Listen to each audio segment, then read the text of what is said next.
നിങ്ങൾ ആലപ്പുഴ ജില്ലക്കാരനാണോ? അല്ലെങ്കിൽ നിങ്ങൾ ആലപ്പുഴ ജില്ലയിൽ താമസിക്കുന്ന ആളാണോ? നിങ്ങളുടെ പല്ലിന് ചെറിയ മഞ്ഞ കളറുണ്ടോ? അതെന്തുകൊണ്ടാണെന്നല്ലേ?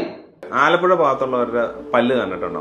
അവർക്ക് ഫ്ലൂറോസിസ് ഉണ്ട്. ആലപ്പുഴ നമ്മുടെ കുടിക്കുന്ന വെള്ളത്തിൽ ഗ്രൗണ്ട് വാട്ടറിൽ ഫ്ലൂറൈഡിന്റെ കണ്ടന്റ് കൂടുതലാണ്. അതുകൊണ്ട് ആ വെള്ളം കുടിക്കുന്ന ആളുകൾക്ക് ഫ്ലൂറോസിസ് ഉണ്ട് പല്ലുകളുടെ നിറം കുറച്ച് വെള്ളയും കുറച്ചൊരു യെല്ലോയിഷും ആയിട്ട് ഉള്ള ഒരു ഫ്ലൂറോസിസിന്റെ പ്രശ്നം ആ ഭാഗത്തുള്ളവർക്കുണ്ട്. ഫ്ലൂറൈഡ് എന്ന് പറഞ്ഞാൽ നമ്മുടെ നാച്ചുറലി വെക്കുന്ന ഒരു മിനറലാണ്. ഈ മിനറൽ എന്തിനാന്ന് വെച്ചാൽ നമ്മുടെ വെള്ളത്തിലുണ്ട്, നമ്മുടെ ഫുഡിലൊക്കെ ഉള്ള ഒരു മിനറലാണ് ഫ്ലൂറൈഡ്. ഈ ഫ്ലൂറൈഡ് എന്ന് പറയുന്നത് നമ്മുടെ പല്ലുകൾക്ക് എന്താ ഗുണം എന്ന് പറഞ്ഞു കഴിഞ്ഞാൽ പല്ലുകൾക്ക് കേട് വരാതിരിക്കാനുള്ള പ്രതിരോധ ശേഷി കൂട്ടുകയും ഇനി കേട് വന്നു കഴിഞ്ഞു കഴിഞ്ഞാൽ ആ കേടിനെ റീമിനറലൈസ് ചെയ്യുക, അതായത് ഒരു കേട് വന്ന് അതിനെ പ്രീവിയസ് ഒരു പൊസിഷനിലേക്ക് മാറ്റാനുള്ള ഒരു മിനറലാണ് ഫ്ലൂറൈഡ്. ഈ ഫ്ലൂറൈഡ് നമുക്ക് കിട്ടുന്ന എങ്ങനെയാണെന്ന് വെച്ചാൽ നമുക്ക് പേസ്റ്റ്, നമ്മൾ ഉപയോഗിക്കുന്ന പേസ്റ്റ് ഭൂരിഭാഗം പേസ്റ്റ് നമ്മുടെ സാധാ കോൾഗേറ്റ്, ക്ലോസപ്പ്, ഈ പേസ്റ്റുകളെല്ലാം തന്നെ ഫ്ലൂറൈഡ് ടൂത്ത് പേസ്റ്റ് ആണ്. 1000 ppm പാർട്സ് പെർ മില്യൺ അതിന്റെ കോൺസെൻട്രേഷൻ. ഫ്ലൂറൈഡിന്റെ അളവ് കൂടി നമ്മൾ കുടിക്കുന്ന വെള്ളത്തിലൂടെയോ അതല്ലെങ്കിൽ ഏതെങ്കിലും മാർഗത്തിലൂടെ നമ്മുടെ ഫ്ലൂറൈഡിന്റെ അളവ് കൂടുമ്പോഴാണ് ഈ പല്ലുകൾ